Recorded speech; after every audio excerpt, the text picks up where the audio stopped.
Welcome to steno dictation. अगर आप इस चैनल पर नए हैं तो चैनल को सब्सक्राइब करें और बेल आइकन ज़रूर दबाएं। डिक्टेशन 5 सेकंड बाद शुरू होगा। स्टार्ट।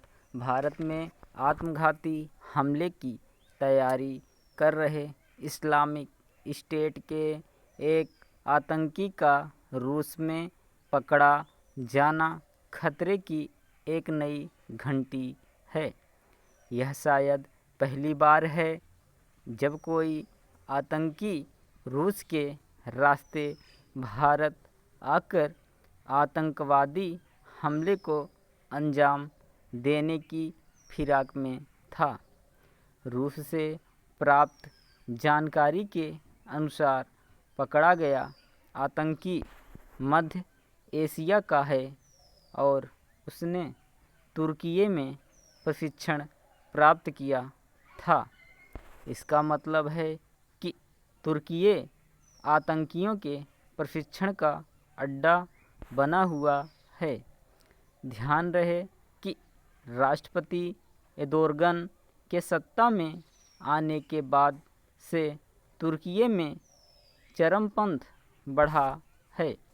एक समय था जब दुनिया भर से मुस्लिम युवा इस्लामिक स्टेट के आतंक में हाथ बटाने के लिए तुर्की के रास्ते ही सीरिया और फिर वहां से इराक पहुंचते थे।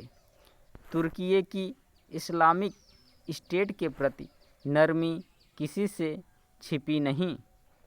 एक तथ्य यह भी है कि राष्ट्रपति एर्दोगन जम्मू कश्मीर से अनुच्छेद 370 हटाए जाने के बाद से किस तरह पाकिस्तान के भारत विरोधी एजेंडे में उसका साथ देने में लगे हुए हैं।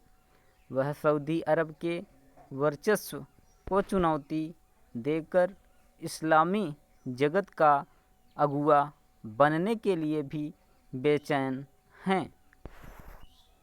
भारत को रूस से और अधिक जानकारी हासिल करने के साथ इसकी भी पड़ताल करनी होगी कि कहीं तुर्की भारत विरोधी तत्वों का नया अड्डा तो नहीं बन रहा है और इसमें पाकिस्तान की भूमिका तो नहीं। भारतीय खुफिया एजेंसियों को इसकी भी तह तक जाना होगा कि रूस में पकड़े गए आतंकी का भारत में संपर्क सूत्र कौन था और वह किसकी मदद से सत्ताधारी दल के किसी बड़े नेता को निशाना बनाने की तैयारी कर रहा था। यह संभव नहीं कि मध्य एशिया का कोई आतंकी स्थानीय तत्व की सहायता के बगैर भारत में आत्मघाती हमले की साजिश रच रहा हो।